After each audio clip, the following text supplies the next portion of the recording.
Welcome back to the most random channel on YouTube. So this channel is for everyone, particularly women over 40, simply because I am 45.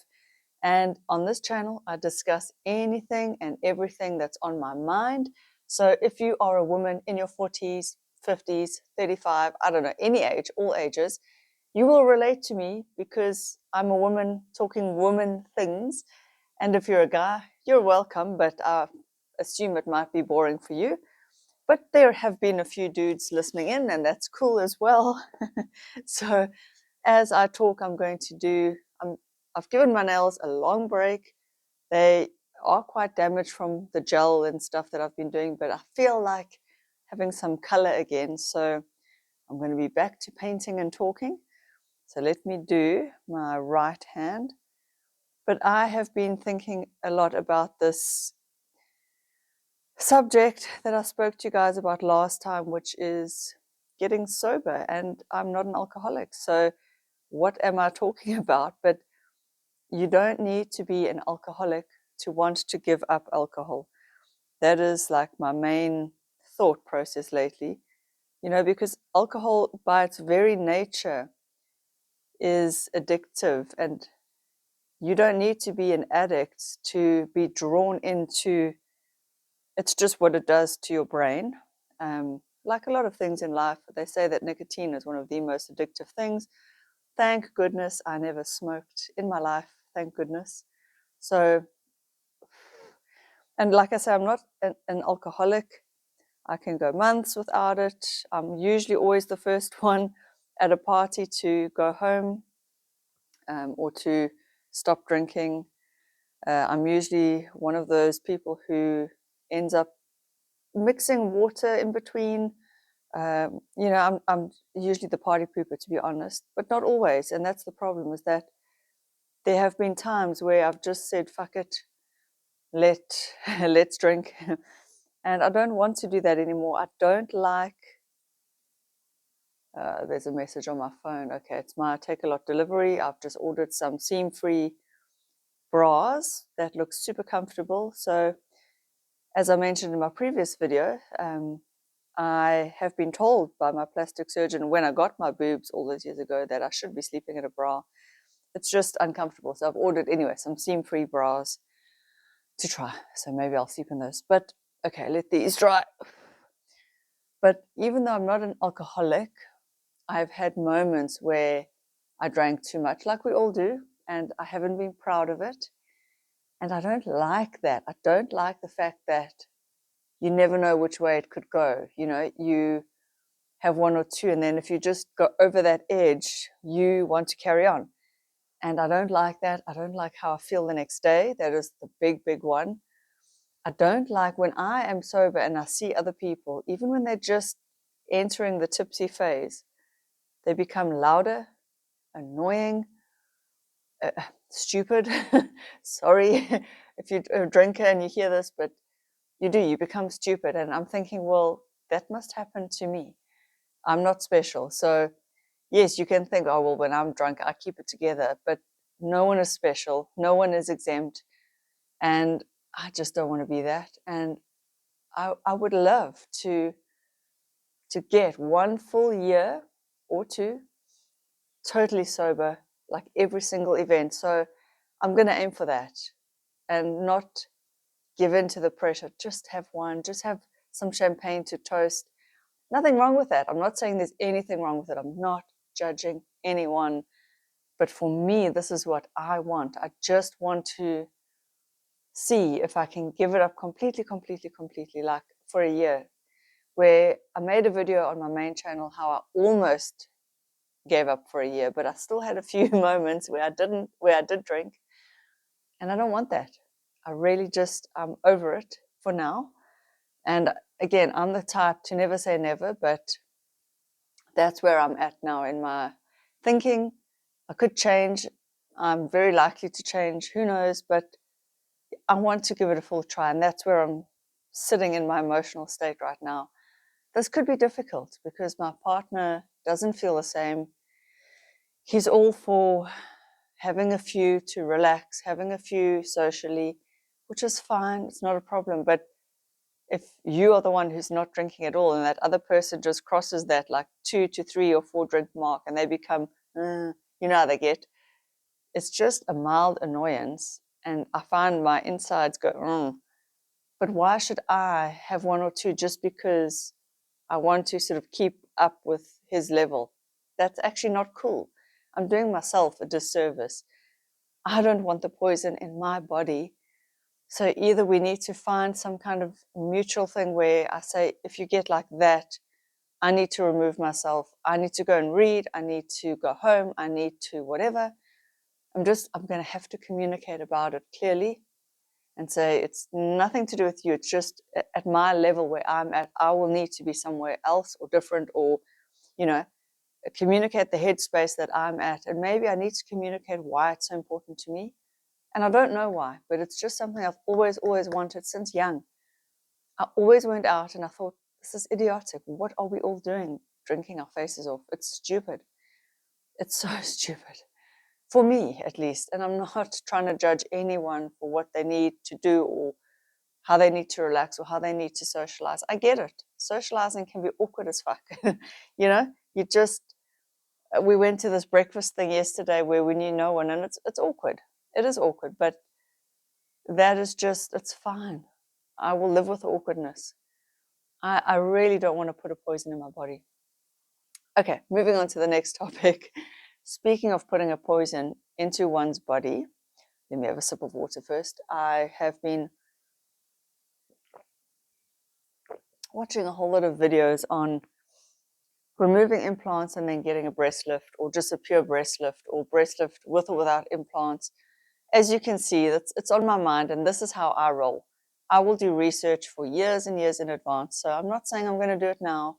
I still like I don't dislike my implants. I don't feel ill. I don't have implant illness, this whole thing that everyone talks about.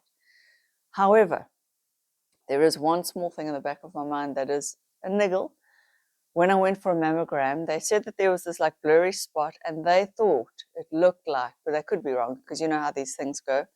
They thought it looked like the left breast had a little leak. Now, it could have just been a blurry spot on the mammogram, something else, a fatty lump, who knows. So they suggested that I go and get it checked out, but I don't know who's going to check it out unless they cut into my body. They did an ultrasound and a mammogram. So, there's my dog. So, Yogi, come here. Yogs, Yogi, hey. Let me just keep him quiet. Come on. Sorry, he's just barking. There's movement outside the door here. Come. So they said I must go back to the doctor who put the implants in. But if I do that, there's the tail. If I do that, what is that doctor going to do? He's got no better visual imaging techniques than they do. So what is he just going to feel around? I don't know. Anyway, so that is in the back of my mind, but I've got no pain. I've got no issues. I'm 100% happy with them as they are. What I'm not happy with, as I said in my last video, is that my own tissue over it is now drooping, which it will. Breast tissue sags with time. I'm 45. I run, I exercise. And even though I wear all the sports bras, there's only so much you can do, right? And of course, the weight of the implants too. I think in general, the implants have descended somewhat, and they will continue to do so over time.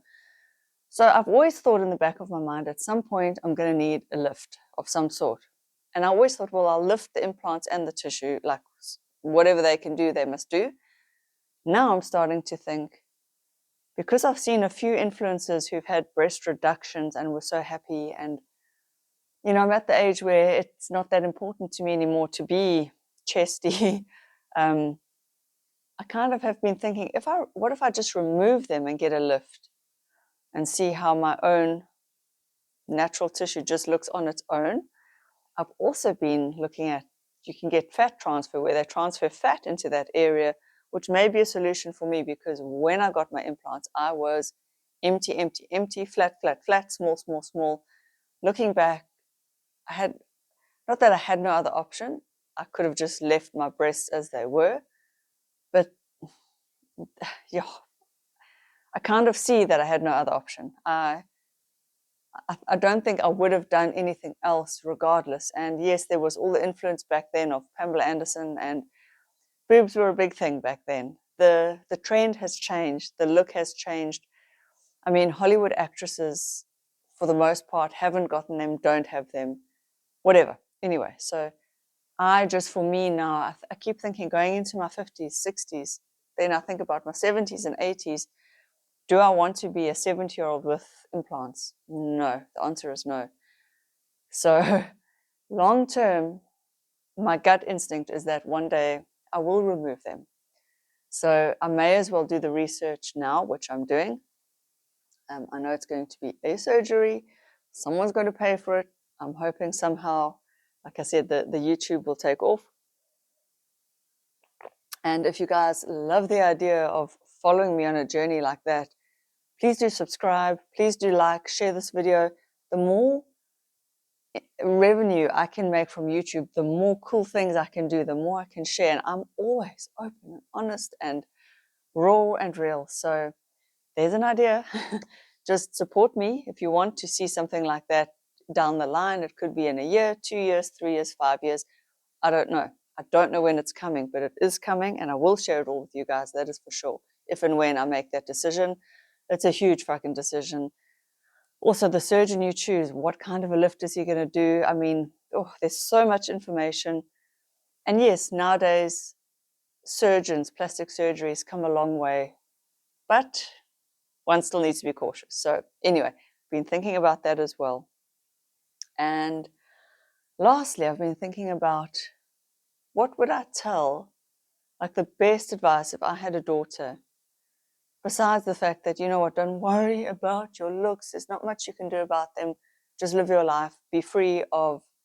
Be free. Don't worry about your body. Just live your life. Eat normally. Move. Dance. Run. Go out with your friends. Enjoy. This worrying about a few kgs is really so stupid. So I would tell her that. I would tell her, just do the basics. Clean your face, moisturize, sunscreen. Don't worry about the rest. If and when you get to 14, you want to do a little bit, microneedling or laser treatment here and there, just consider whether it's worth your money or not. And because you can, now this is the big advice I would give, because you could take that money and invest it and invest in your future self, which would be far more, it would give you back far more than a 10%, a 1%, a 2% difference in your skin. Because these treatments only treat your skin, your top layer of skin.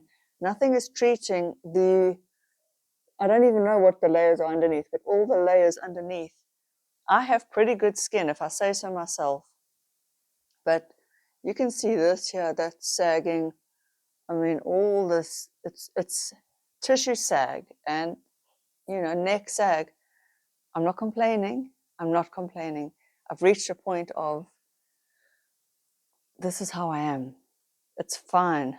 And I don't wish to look younger. Sure, I would like to maybe tighten these glands. They say mewing can help, all these things. Anyway, whatever, blah, blah, blah, bullshit.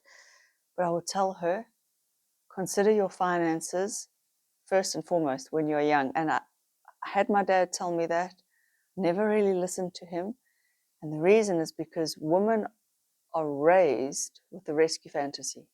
And the rescue fantasy is the Prince Charming, the knight in shining armor. He is going to swoop in and rescue you. And all young girls read these fairy stories. They watch Disney movies. Then they go on to watch rom-coms and they read Mills and Boon. And their life always begins and ends with the man coming into their life to change their life. Even 50 Shades of Grey, he's the billionaire. He swoops in and he rescues her from her dull little life. And I'm just like, you know what, can we stop feeding young women these bullshit ideas? No one ever taught me that I need to rescue myself. No one. I was not taught that at all. I wish I had been taught that. I need to just put it out here, even if one person hears it. Young ladies, you need to rescue yourself. So start young with educating yourself about finances, about investing, even if it's small. If it's just a couple 100 rands or dollars or pounds or whatever your currency is, here and there. Just start and try to not touch it. I know there are times when you have to, but keep on doing that consistently over time for your whole lifetime. And honestly, try not to buy the shiny new thing. I've done that. I regret so many of these shiny new object things that I have bought instead of just holding on to that money. If you've earned money, it is your money. You should keep it. You should really keep it. Don't give it away to some new fancy laser treatment that may or may not work. Don't give it away on another pair of high heels when you've already got 20. You do not need a third or 100th pair of high heels. You need what you need. Obviously, you need some high heels, you need some tackies, you need some workout gear, you need stuff. I'm not saying don't spend money. But when it becomes the 10th or the 100th or the fact that you have no more closet space because you have so much stuff, or even makeup, or I mean, I've got so many mascaras because I keep trying new brands because you get wowed, like, ooh, shiny new mascara. Stick to the one you know. It's not that big of a difference between brands. I'm not saying don't try new things, but be reasonable. And overall, just keep thinking, it's my money. How do I hold on to this money? That's what I would tell young girls. It's really, and become financially wise and, what's the word? Not legitimate, literate. Legitimate. Well, that too.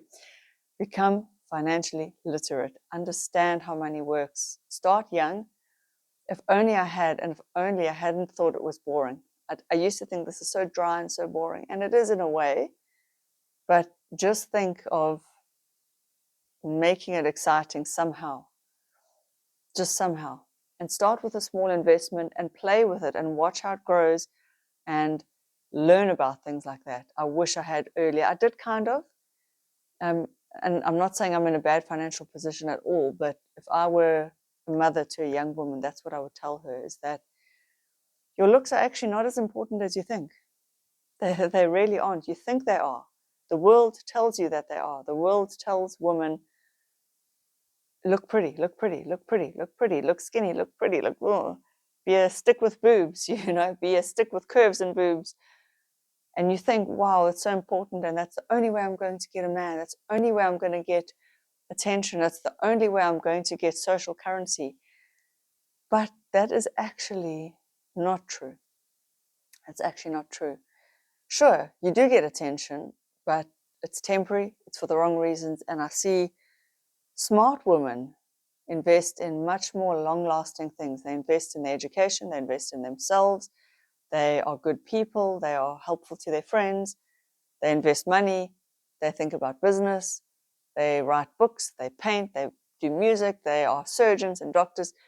Invest in your brain and invest in your health, obviously, and invest in who you are and invest money.